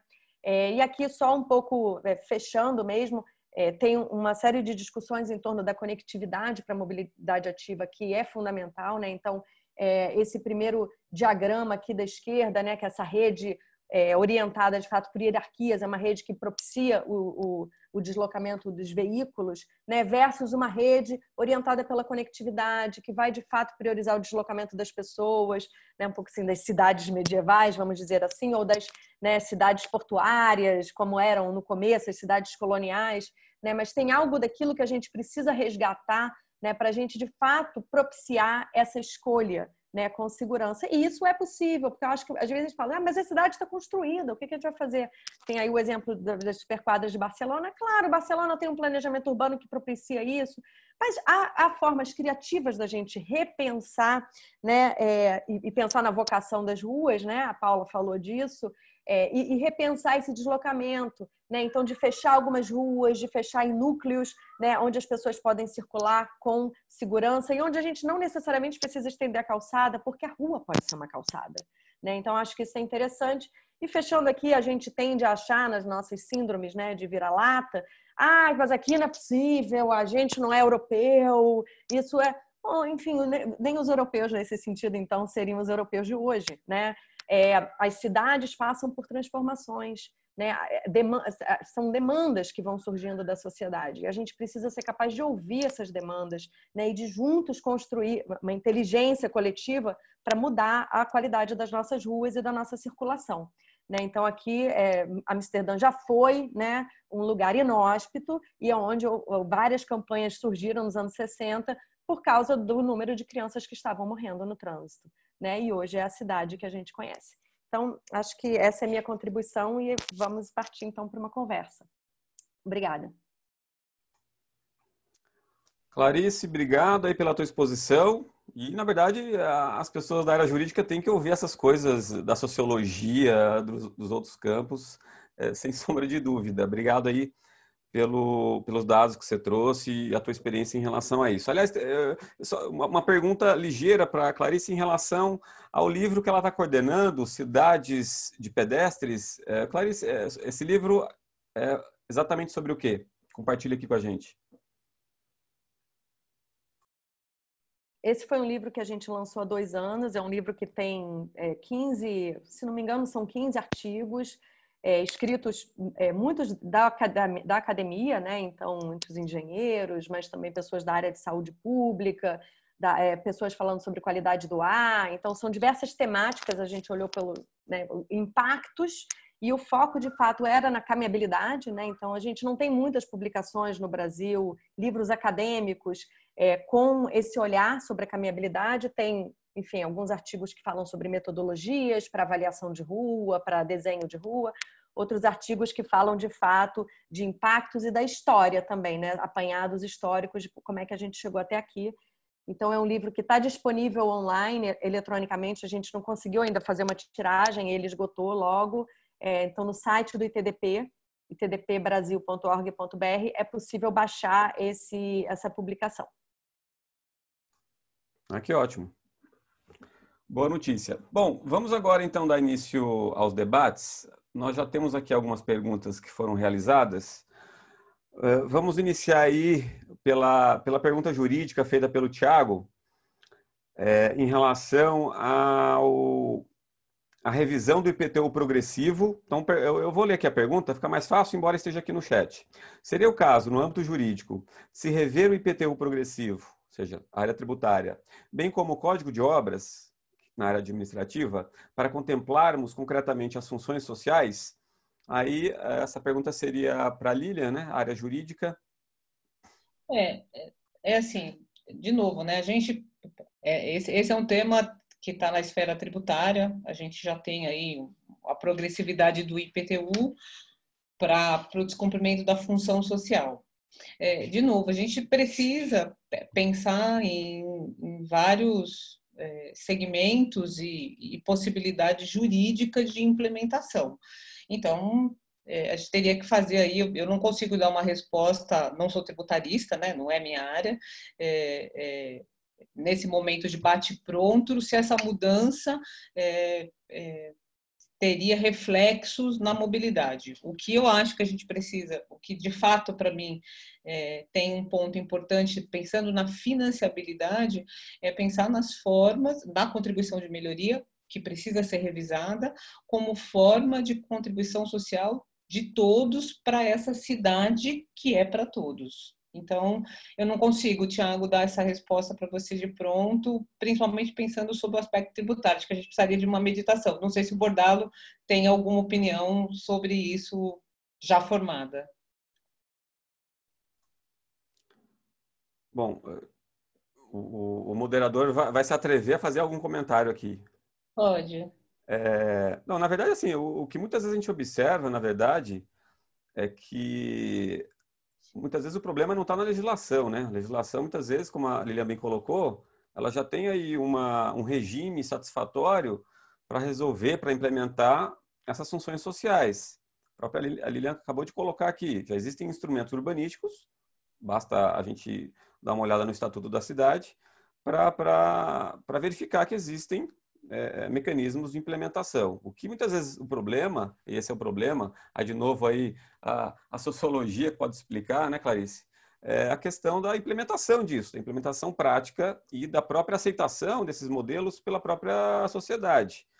Então, acho que o problema não é tanto no instrumento jurídico, e sim na própria efetividade da aplicação desse instrumento. Então, acho que passa para além do instrumento jurídico. Tá? Pelo menos é a visão que eu tenho em relação a isso. Bom, então, alguém gostaria de falar mais alguma coisa? Não, só fazendo aqui um parênteses até para a Paula e para a Clarice, assim, essas falas no ambiente de desconforto para vocês, né, de estar no meio do ambiente jurídico, elas são muito importantes. Eu tenho insistido nisso. Nós temos um programa na Mackenzie que chama Maxidades, Direito e Espaço Urbano, que traz exatamente esse olhar, né, essa conscientização do que pode ser feito. Em São Paulo, vocês devem ter acompanhado a discussão que aconteceu sobre o aumento da velocidade nas marginais, enfim. E a gente tem uma divisão de opiniões sobre isso muito intensa. E o quanto, a Paula trouxe aí, o quanto a velocidade ela tem uma importância nesse controle e nessa segurança, né? Então, eu acho que essa consciência a gente passa a fazer quando a gente amplia esse diálogo e de como a gente aplica, porque aí a gente vai na discussão aonde? Lá no Poder Judiciário. O Poder Judiciário também não tem essa visão. Então, ele faz uma aplicação super legalista. E qual que é o resultado? O resultado é o fracasso de qualquer iniciativa, né? Eu acho que isso é um ponto que a gente precisa, como aqueles amantes da mobilidade, tentando trazer a sementinha de conscientização, a gente está fazendo no nosso dia a dia. E eu acho que, Clarice, seu último slide aí de Amsterdã é perfeito, né? Foi de Amsterdã, eu acho que foi uma cidade hoje que caminha e que anda de bicicleta. Então, ela passou por esse processo. Então, a gente está vivenciando essa mudança de padrão. Era um comentário que eu acho importante. Eu queria só complementar um ponto que eu acho até que essa discussão de onde é que vem o recurso, né? Essa discussão orçamentária, a gente precisa dar visibilidade dos impactos do modelo atual para a sociedade. A gente precisa dar visibilidade dos impactos do ponto de vista da segurança viária, mortos e feridos, do impacto do ponto de vista da qualidade do ar, né, do impacto do ponto de vista dos congestionamentos, que até muita gente sente, né, na própria pele, porque as pessoas estão tão congestionadas, né, do impacto nessa disputa do espaço público. Então, eu acho que cabe aos diversos grupos que estão envolvidos conseguir, de fato, dar visibilidade a esse problema e falar, gente, é essa a sociedade que a gente deseja? Né? E aí, junto, costurar, de fato, uma visão. A gente, assim, não é possível que a gente não consiga ter uma visão de cidade. Né? Talvez o último momento que a gente tenha tido visão de cidade foi a visão da cidade modernista lá atrás, que acabou construindo, enfim, Brasília, Barra da Tijuca, né? E depois disso a gente não conseguiu costurar, né, em conjunto, coletivamente, novas visões de cidade. Hoje em dia a gente é um emaranhado de puxadinhos na cidade. Né? É isso que a cidade é. Há tanto a cidade formal quanto a cidade informal, e a cidade informal, inclusive, sendo, né, muito claramente o exemplo disso. Né? Então, a gente precisa conseguir costurar junto, mas para isso eu acho que, de fato, tem um processo aí talvez de pedagogia urbana também, né? De discussão, seja no sistema educacional, né? Desde as crianças, essa discussão, como é que a gente ocupa a rua, por que a gente ocupa a rua, né? Qual é o nosso desejo de ocupar a rua. E ao longo da vida, a gente precisa ir trazendo as pessoas e sabendo ouvir também. Acho que aqui é um bom caso disso, sabendo ouvir pessoas de outros campos, né? E assim a gente vai ampliando também o nosso entendimento sobre a cidade, que é um espaço em disputa, naturalmente, né? Mas que a gente tem que ser capaz de criar essa inteligência, que eu tenho gostado muito de usar esse termo, né? Da inteligência coletiva. Enfim, porque a gente tem grandes problemas acontecendo, né? Eventos extremos que impactam a nossa vida na cidade, por exemplo, climáticos, sanitários, né? E que a gente vai precisar repactuar, eu acho, em grande medida. Agora, para isso a gente precisa ter participação, né? A gente vê aqui o comentário da nossa colega Silvia Stuck, que veio aqui no chat, né? Precisa ter participação social, precisa ter controle em todas as etapas do planejamento, no que depois está proposto, aconteceu, não aconteceu, por que não aconteceu, o que está desenhado, desejo, não é desejo, quem que a gente está contemplando. Porque atualmente, o que a gente contempla? A gente contempla alguns grupos muito específicos na cidade, né? E não é a maioria. Então, acho que é importante, a maior parte das viagens diárias na cidade não são feitas por carro. Né? A gente talvez tenha aí uma média de 1/4 das viagens diárias sejam feitas por carro nas cidades brasileiras. 1/4, a gente não pode desenhar a cidade para 1/4 das viagens diárias, né? A gente precisa desenhar a cidade para onde como as pessoas estão de fato se deslocando. Mais viagens diárias são feitas a pé do que de carro.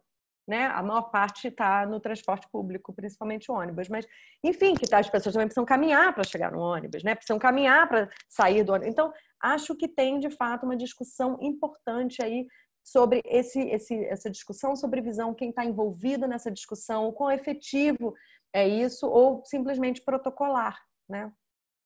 Não, eu acho que é isso mesmo. E, Paula, assim, você com a sua apresentação fica muito claro o reflexo desses acidentes. Não dá para pensar essa quantidade de acidentes, porque isso tem um reflexo na saúde pública, não? Eu acho que, não sei se você quer falar um pouquinho sobre isso, porque eu acho que todas essas mortes, elas acabam, ou acidentes, incapacitação, elas passam por esse entendimento que a sociedade não tem.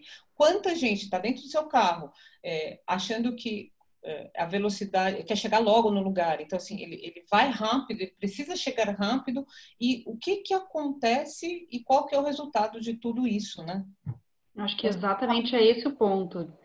É esse o ponto, Lilian. A Clarice pontuou isso muito bem também, a questão da individualidade versus do coletivo, né?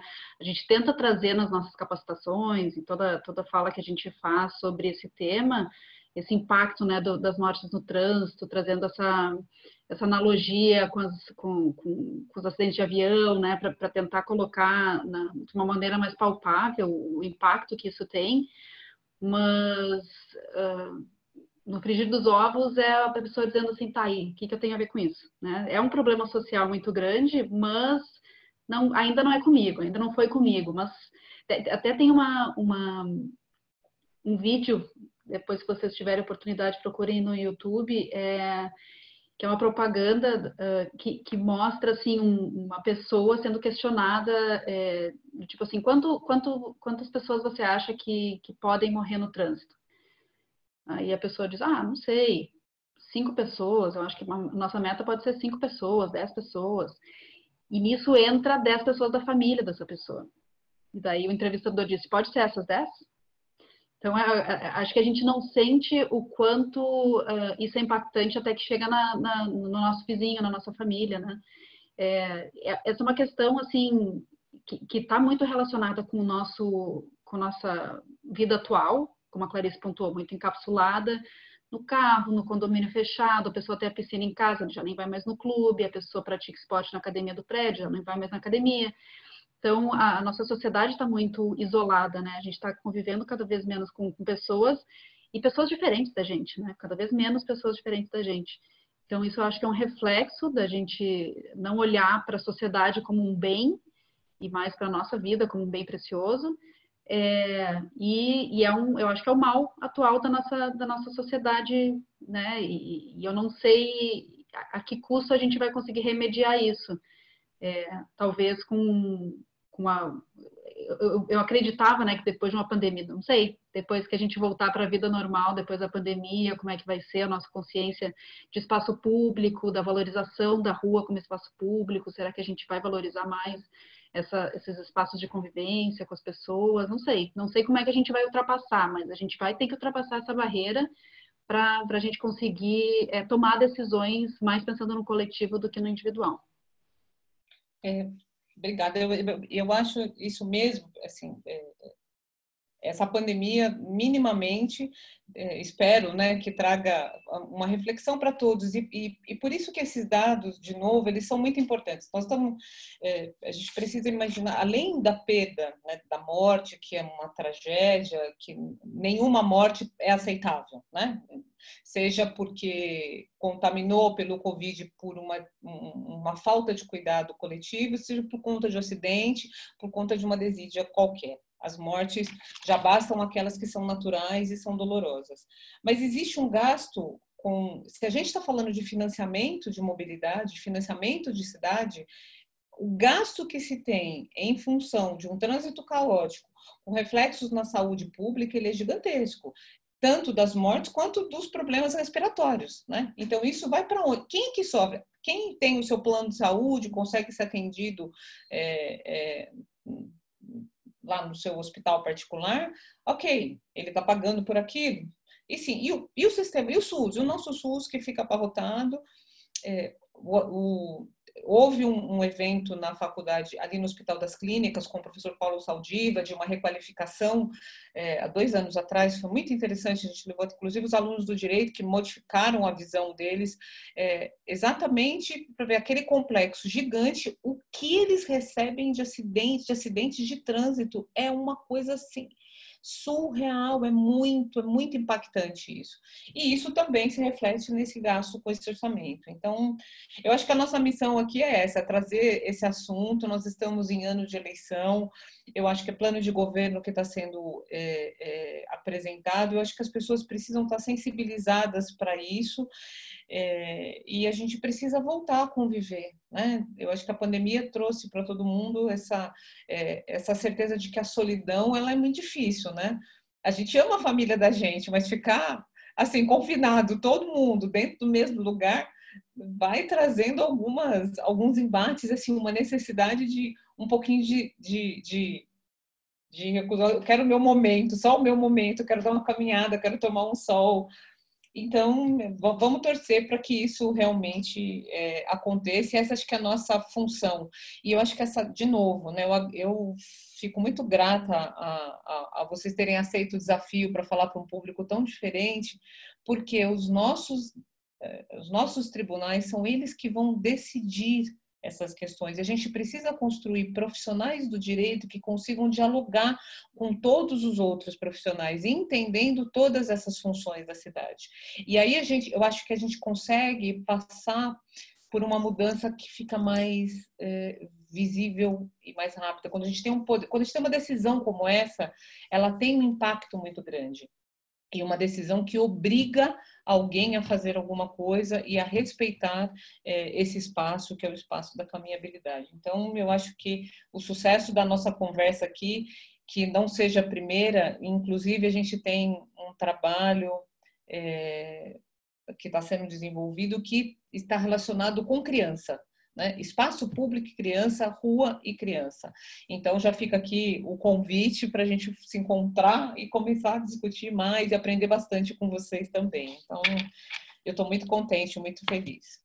Bordalo, temos aí mais perguntas? Esse tema criança está me motivando, que eu estou com uma filhinha de 4 meses, inclusive está aqui do lado, já ouvi ela gritando aqui. Ela está empolgada aqui com o evento. Você vai ver quando tiver que sair com o carrinho, você vai ver o que é andar nessas calçadas.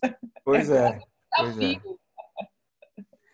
Eu queria fazer uma pergunta no seguinte sentido, para a Paula e para a Clarice. A gente teve uma discussão jurídica aqui em São Paulo, alguns anos atrás, em relação a um bairro perto ali do Jockey Club, em que a Associação dos Moradores, eles implementaram aquele sistema de traffic calm. Eu não sei se essa expressão correta, se isso é utilizado na área da mobilidade, que são aquelas lombadas, né? É a tradução, a tranquilização de tráfego. Eles colocam umas lombadas para diminuir a velocidade dos automóveis naquele bairro e, consequentemente, diminuir aí o número de acidentes. E teve, por conta disso, uma discussão jurídica se poderia uma associação de bairros desvinculada da política pública de mobilidade do resto da cidade fazer isso de maneira pontual. Mas, de qualquer maneira, tirando essa questão jurídica, a minha pergunta é se esse sistema é um sistema moderno, se é um sistema que a gente poderia dizer que é uma política pública aceitável, ou se, na verdade, é uma coisa ultrapassada que já é do século passado. Vai lá, Paula. Por favor. Não, é antigo, mas está super atual, tá, Rodrigo? É uma política, a gente tem, assim, um registro de um primeiro manual de medidas moderadoras de tráfego, que é a tradução mais abrasileirada que a gente tem, que data de 1970, mais ou menos. Então, no Brasil, é um conceito que já tem aí algumas décadas, mas, para vocês terem uma ideia, o Denatran está planejando um manual, um guia nacional de medidas moderadoras de tráfego esse ano. Então, está super alinhado com o que a gente desenvolve hoje em termos de desenho de vias, e está muito relacionado àquilo que eu falei na minha apresentação de compatibilizar os limites de velocidade da rua com o desenho urbano. Então, se a placa diz 30 km por hora, o carro tem que estar apto a trafegar a 30 km por hora, seja com lombada, seja com uma rua um pouco mais estreita, né, que o motorista tenha medo de bater nas calçadas. Então, é um conceito super atual e ainda pouco aplicado, por incrível que pareça. Então, parabéns para a Associação de Bairro. Na verdade, eu queria só complementar um ponto que eu acho que é interessante quando você fala, será que a associação de bairro tem essa atribuição, né? Se ela está desvinculada da política pública? Eu tendo a achar que ela não está desvinculada da política pública, eu tendo a achar que as associações de bairro são muito importantes para nos ajudar também a entender as necessidades ali do local. Naturalmente, a gente tem que tomar cuidado porque a gente tem um processo na cidade de guetos, né? Então, a gente tem os bairros mais ricos, os bairros mais pobres, e as associações de bairro também podem acabar enfatizando essas desigualdades. Então, não é uma ode, né, não é um localismo pelo localismo, mas eu acho que o valor que a gente dá a essa voz local, essa escuta local, né, quem é que circula ali, quais são as demandas desse bairro, é muito importante, assim. Então, eu, na verdade, gostaria de ver associações de bairro mais engajadas, mais diversas, mais atuantes, né, com uma capacidade institucional, não só consultiva, quiçá deliberativa, né? Eu penso assim, por exemplo, na Cidade do México, onde foi implementada, vem sendo implementadas políticas de estacionamento nos bairros, né? Então, parquímetros. E aí as associações de bairros estão envolvidas e estão tão envolvidas que, inclusive, deliberam sobre o investimento da receita dos parquímetros ali nas suas ruas, nas suas praças, nos seus cruzamentos, nas suas ciclovias, nas estações de bicicleta pública. Então, existe esse acordo, né, de que a receita do estacionamento vai reverter para aquela área e a associação de bairro tem uma voz sobre isso. Então, acho que é muito importante a gente pensar nessa governança também, né, da política urbana. Né? Enfim, a gente tem que ter diversas instâncias, mas a gente não pode esquecer como é que a gente consegue, de fato, ter uma diversidade, perceber as necessidades específicas, as vocações, né, das ruas, dos bairros e das suas populações. E só para complementar, aqui em São Paulo, no plano diretor, tem o plano de bairro, né? Então, é um instrumento muito interessante e no La Pena, é um bairro aqui em São Paulo que tem um desenho de plano, que está sendo construído o desenho de plano de bairro. No Jardim Pantanal, a gente também está com um trabalho junto com a comunidade para várias construções, seja de dúvidas que sejam individualizadas, mas de dúvidas do coletivo e de como se relacionar com a administração pública, né? Então, eu acho que ouvir a população local é o primeiro passo para a gente começar a fazer uma cidade mais amistosa, porque aí os bairros eles vão se entrelaçando e cada vocação de rua, cada vocação de espaço vai sendo desenhado, né? Então, eu acho muito importante e a gente está começando a sair da caixinha para poder trabalhar com essa colaboração de plano de bairro que passa por lideranças ou para associações. Cada lugar tem um nome, eles se reúnem de uma maneira e eles também estão aprendendo a fazer a sua interlocução com o poder público, o que eu acho bastante saudável. Eu espero daqui a algum tempo poder dar boas notícias para vocês sobre essas experiências. E é isso. Que bom. Tem aquela discussão, para quem estuda política pública, ciência da administração, se a sociedade seria um ator das políticas públicas. Tem essas duas correntes, né? Aquela que diz que somente o Estado que tem o monopólio das decisões de política pública, mas, na verdade, é uma corrente obsoleta diante daquilo que a Clarice colocou, a Lilian está colocando, da necessidade de participação da própria sociedade. Então, sem sombra de dúvida, isso é fundamental. A gente tem uma pergunta aqui do Tiago, uma outra pergunta. Ele fez uma pergunta longa, mas muito culta, que está aqui no chat. Ele faz a transcrição aqui de um texto, O Povo contra a Democracia, que é o tema do momento, né? A democracia sendo vilipendiada. E eu vou aqui destacar a parte final que é a efetiva pergunta que ele fez.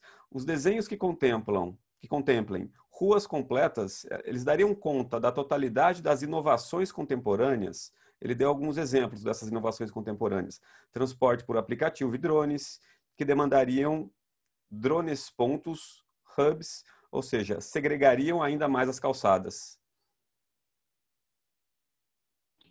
Ótima pergunta, ótima pergunta. Sim, como eu falei anteriormente, o conceito de ruas completas ele não tem nenhuma receita, né? Ele não tem nenhum livro que a gente tem diversas publicações sobre isso, mas não tem nenhum livro que diga exatamente como a gente vai construir cada rua. Ela é construída conforme as demandas. Se tem uma rua comercial, por exemplo, onde tem uma demanda muito grande embarque e desembarque, né, de aplicativo, por exemplo, essa rua precisa, sim, prever um espaço para embarque e desembarque dos carros por aplicativo, por exemplo. Eu desconheço alguma discussão sobre drones, mas eu acredito que na medida que esses novos modos de transporte, seja de pessoas ou seja de carga, forem sendo realmente aplicados nas cidades, eles vão entrando na discussão de que espaço que eles têm na rua para trafegar. Foi o caso também dos patinetes, por exemplo, né? Teve grandes discussões, inclusive de regulamentação, né? Se o patinete poderia andar na rua ou na calçada. Em algumas cidades foi proibido andar na calçada, também com algum descontentamento, porque isso pode causar, enfim, expor mais o usuário a acidentes, porque, né, está tão exposto quanto um ciclista.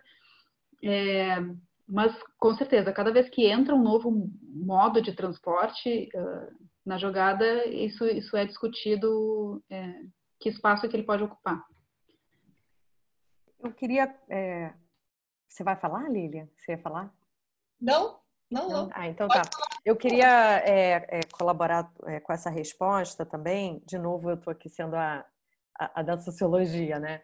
Mas é que eu acho assim, ali os desenhos, que ele começa falando, né, dos processos de urbanização, da Belle Époque. Então, existia uma necessidade de lidar com aquelas cidades industriais que tinham doenças, né, pestilentas, que não tinham saneamento, então eram cidades doentes, né, em todas as eles estavam ali tentando lidar com essas cidades, né? Então a gente passa por isso em diversos momentos, né? As cidades, elas são isso, elas são histórias de transformação tentando lidar com as suas demandas. Então acho que hoje a gente tem uma série de novas demandas, ou nada é estanque, o conhecimento não tem que ser estanque porque as demandas não são estanque, né? E aí eu acho assim que a gente só corre o risco de acabar abraçando a tecnologia como a tecnologia pela tecnologia, né? Então eu fico sempre, eu acho que a gente precisa entender como é que a gente abraça os novos modos, os novos sistemas, né? Não só os aplicativos. Tem aplicativo para as mulheres andarem na rua, tem aplicativo, você manda aqui se você estiver se sentindo insegura. Tem a coisa dos drones, principalmente para carga, tem se falado um pouco mais, né? A gente ainda não vê isso no desenho aqui, concordo com a Paula, mas já se fala um pouco. Mas não é o aplicativo, não é a tecnologia pela tecnologia. Eu acho que a gente tem que ter muito claro, e de novo eu volto àquela questão de dar visibilidade aos impactos, né? O que a gente quer? A gente quer diminuir a emissão de gases de efeito estufa. A gente quer diminuir a emissão de poluentes locais. A gente quer diminuir mortes e feridos. A gente quer diminuir congestionamento, espraiamento da cidade. A gente quer melhorar a qualidade de vida da cidade. A gente quer ter mais acesso a alimentos, sei lá, orgânicos, produções locais, né? A gente quer águas que não estejam contaminadas. A gente quer solos que não... Tem que estar claro isso. O que a gente quer, ainda que estejamos na cidade, que tipo de qualidade de vida a gente quer ter. E aí a gente consegue falar, então a gente precisa diminuir carro na rua. Então os patinetes ajudam, não ajudam? O que os patinetes precisam? Então a gente precisa diminuir a circulação de caminhões, caminhonetas, sei lá. Então talvez os drones. Então, na verdade, eu acho que a tecnologia, ela vem para atender aos nossos objetivos mais amplos que a gente precisa acordar enquanto cidade, né? E eu fico muito ansiosa, porque agora a gente sabe, a maior parte dos eventos que a gente é chamado para falar de tecnologia, né? E ninguém está, na verdade, acordando com os russos sobre o que é que a gente quer fazer com essa tecnologia, né? Quais são os riscos que a gente tem. Então, por exemplo, um Uber, não é um Uber, um sistema por aplicativo pode acabar enfatizando a desigualdade. Isso já está mais do que mostrado. Pessoas que moram em favelas, em territórios informais na cidade, não têm boas pontuações no Uber. O motorista do Uber vai pontuar mal, e daqui a pouco você vai estar lá num território informal e você vai pedir um Uber e não vai ter Uber para ir para a sua área, né? Então, a gente não está falando sobre isso, a gente não está falando sobre, enfim, várias questões que a tecnologia ela não é neutra, né? Óbvio que ela não é neutra, assim como o transporte não é neutro também. Então, acho que essa é a discussão fundamental. Quais são... Então, a pergunta dele é como é que a gente dá conta Se a gente pode envolver as inovações nas transformações urbanas contemporâneas que a gente tem que fazer. A gente tem que entender muito bem quais são os problemas urbanos contemporâneos com os quais a gente quer lidar, né? E quais são os nossos princípios ali que a gente vai seguir, que é indiscutível, né? E aí a gente vai e traz o espaço para a tecnologia, obviamente, para nos ajudar a alcançar esses objetivos. Não sei, meio confusa a minha resposta, mas eu acho que deu para entender, né? Concordo plenamente, Clarice. Assim, só para poder completar, e até essa preocupação da tecnologia, que eu acho que faz parte da nossa vida, não tem dúvida, está sendo discutida, construída a Carta Brasileira das Cidades Inteligentes. É um trabalho coletivo que está sendo capitaneado lá pelo MDX, devem estar acompanhando, e em breve vai ter uma consulta pública sobre essa carta, os elementos da carta. E ela traz, eu participei desse coletivo, né, de construção, e uma das grandes preocupações é exatamente essa questão do que cidade queremos e o que essa tecnologia ela vai representar para essa cidade que a gente está buscando enquanto sociedade, né? Então, a gente tem que acomodar, não dá para negar a tecnologia, né? Nós estamos aqui na tecnologia, mas a forma que ela vem e a forma que ela ingressa para essa chamada cidade inteligente, ela precisa, de fato, ser tratada com bastante cuidado, porque a gente tem aí uma questão de exclusão, a gente pode passar por uma nova fase de exclusão, né? A gente teve várias fases de exclusão e pode ser outra dessa. Podemos iniciar outra, longe de que a gente nega o aplicativo, a tecnologia, muito pelo contrário, ela tem que ser saudável. Então, quando sair essa consulta pública, acho que assim, é muito importante que todos, principalmente quem pensa e discute a cidade, assim, olhar, criticar, sugerir, porque eu acho que ela vai ser um ponto de referência para auxiliar os nossos municípios. Nós temos 5.570 municípios, médios municípios e grandes cidades que vão trazer essa tecnologia, né? Então, é só para fechar essa importância e essa oportunidade que a gente vai ter aí de estar com essa discussão. Bom, voltando aqui para as calçadas, acho que nos temas mais polêmicos que tem nesse tema de calçada, que inclusive a Lilian bem abordou no início, é a questão da responsabilidade. Quem teria a responsabilidade para fazer a manutenção das calçadas? E a gente tem, por exemplo, a legislação aqui da cidade de São Paulo, que desde 88 ela impõe essa obrigação ao proprietário. Agora eu vou fazer uma maldade aqui com a Clarice e com a Paula. Eu queria saber a visão de uma engenheira, de uma socióloga em relação a isso, a obrigação de conservação da calçada, do poder público ou do proprietário, é aqui desconsiderando aquilo que a lei prescreve. Desculpa aí. Eu queria dar uma vez para a Clarice. Bom, eu já inclusive pesquisei muito sobre esse tema, porque eu acho muito curioso que o asfalto seja de responsabilidade do Estado e a calçada não, porque, enfim, a gente, né, vem comentando aqui desde o início da sessão que a rua é a rua inteira, né? Não é só um pedaço. Mas, de fato, assim, esse problema avançou tanto, é uma bola de neve tão grande que hoje o Estado não tem essa capacidade, enfim, de fiscalizar ou de uma capacidade orçamentária. E a cidade que quiser realmente reverter isso vai ter que começar um planejamento, né, de orçamento, e isso passa por essa base que eu falei, né, de priorização, de saber quem que a gente está para quem que a gente está querendo construir a cidade. Então isso pode demorar bastante tempo, mas eu sou da opinião de que sim, deveria toda a rua deveria ser de responsabilidade pública, seja orçamento compartilhado ou não.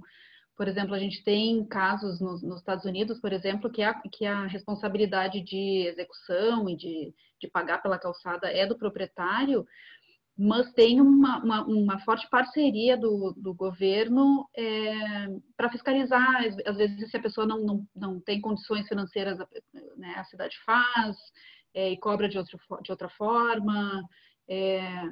tem casos de outras cidades no mundo que isso é embutido no IPTU. Enfim, eu acho que existem mecanismos para reverter isso e não deixar, de novo, né? Se a gente deixar que todas as calçadas sejam feitas pelos proprietários, quem vai sofrer mais é a periferia, que não pode pagar por uma obra dessas. E vai acabar não tendo calçadas lá, e isso o problema só cresce. Então, na visão da engenheira, eu acho que é mais ou menos isso. Eu estou totalmente de acordo. Eu acho que a responsabilidade é do poder público, né? Então, o arranjo que vai ser feito para pagar essa conta, né? É um arranjo, enfim, é um arranjo, mas o poder público precisa garantir esse espaço. A mobilidade é um direito, né? Então, como é que você garante esse direito? Não resta a menor dúvida.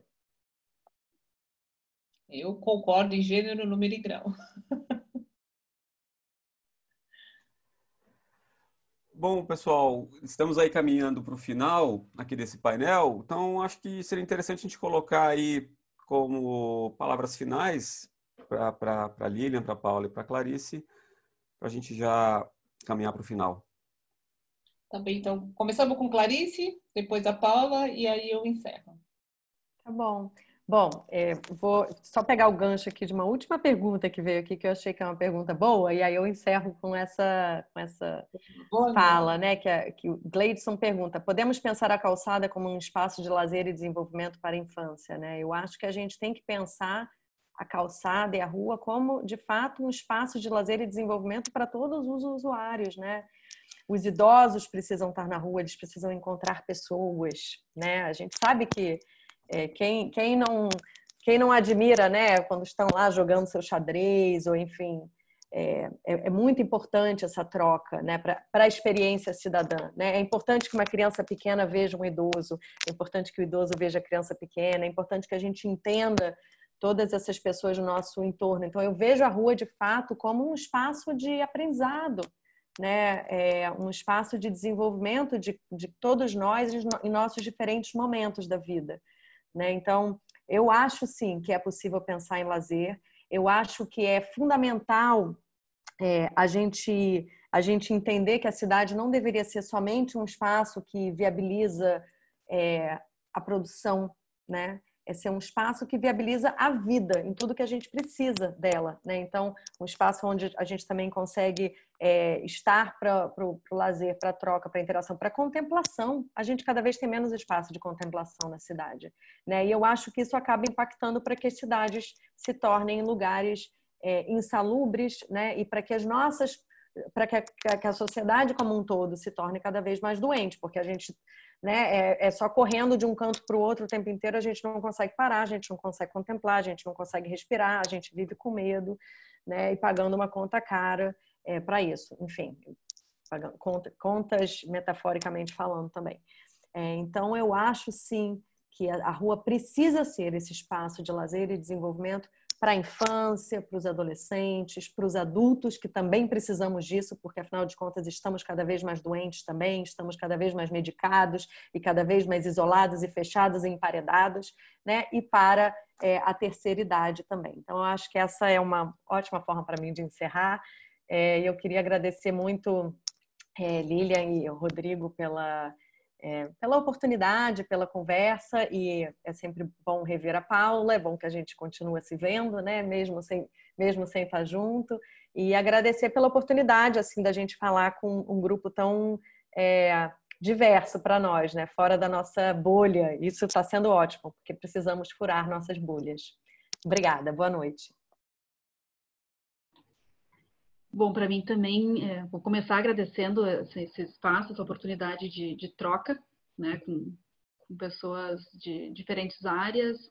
Estou vendo aqui que foram 60 participantes, esse é um número bastante grande para um webinar, né? Então, que bom que teve um interesse tão grande pelo tema, mas, enfim, ainda é uma gota no oceano das pessoas que se interessam por esse tema. Eu, na área da engenharia, assim, eu acredito que eu sou a única da minha turma que se envolveu com as questões urbanas. Na arquitetura e urbanismo, a gente sabe também que é uma parcela muito pequenininha dos arquitetos que vão para a área de urbanismo.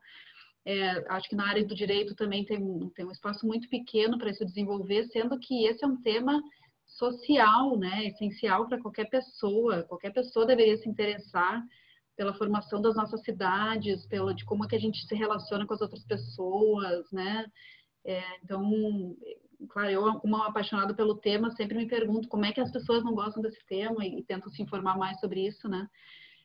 Mas então fica aqui um pedido para que disseminem mais esse tema e atuem como atores de disseminação desse interesse também, para que mais pessoas passem a se informar e se interessar pelo tema e se questionem, né, se essa cidade que a gente vive é realmente a cidade que a gente quer deixar para os nossos filhos. Enfim, o que será que a gente pode, cada um de nós, fazer dentro dessas áreas de atuação para construir umas cidades melhores, né? Um Brasil melhor também a longo prazo. É isso. Muito obrigada, pessoal, pela oportunidade e tomara que a gente se encontre por aí em outras. Eu espero que nossos encontros como esse possam se multiplicar. Eu agradeço imensamente a Clarice e a Paula, que aceitaram estar aqui conosco nesse ambiente do universo tão específico que é o direito, e especialmente estou muito feliz por a gente poder trazer esse assunto para esse universo, né? Se para você, se no universo da engenharia isso é difícil, para o direito também. Discutir a cidade significa discutir a vida de cada um de nós, né? Eu acho que é a vida de todos nós. Então, foi um momento de troca muito importante. Nós começamos com 78, hein? A gente estava, as pessoas... Tivemos, eu acho que um número muito bom para o assunto e para a temática. Então, isso só retrata o sucesso, né, dessa gotinha no oceano, e de várias gotinhas a gente vai disseminando todo esse assunto. Para quê? Para que a gente tenha um ambiente de cidades mais humanas. Eu acho que o espaço público ele é um espaço de congraçamento e ele é importante para todo mundo, né? Para a criança, para o idoso, para quem tem algum tipo de dificuldade, para quem está no momento de vida, de plenitude, né? A gente precisa parar de tomar remédio, a gente precisa estar menos emparedado, e a gente só vai conseguir fazer isso com uma cidade amistosa. Eu acho que é a cidade que todo mundo deseja. Então, eu agradeço a todos, agradeço, Rodrigo, imensamente a sua moderação, sempre um companheiro das nossas discussões da cidade, e agradeço a todos que nos acompanharam até o presente momento e que a gente consiga alguns interessados pelo tema, e espero encontrar vocês em breve em novas discussões. Muito obrigada. E olha, depois de 2 horas, temos ainda quase 60 pessoas, então é o carimbo de que foi uma discussão bem rica e bem interessante. Obrigado aí pela presença de todos, das palestrantes, Clarice, Paula e Lília. Foi muito rica essa noite, essas discussões. E é isso, né? A gente tem que discutir as cidades, não dá para fugir disso, na medida em que é o espaço em que nós vivemos. Só para lembrar todo mundo que na semana que vem haverá o 3º painel, Mobilidade e Tecnologia. Já que a gente falou tanto em tecnologia hoje, haverá aí um painel específico para discutir a tecnologia em relação à mobilidade. Então, boa noite a todos. Foi uma satisfação participar e até o próximo evento. Também. Tchau, pessoal. Muito tchau. Obrigada, gente. Tchau. Boa noite.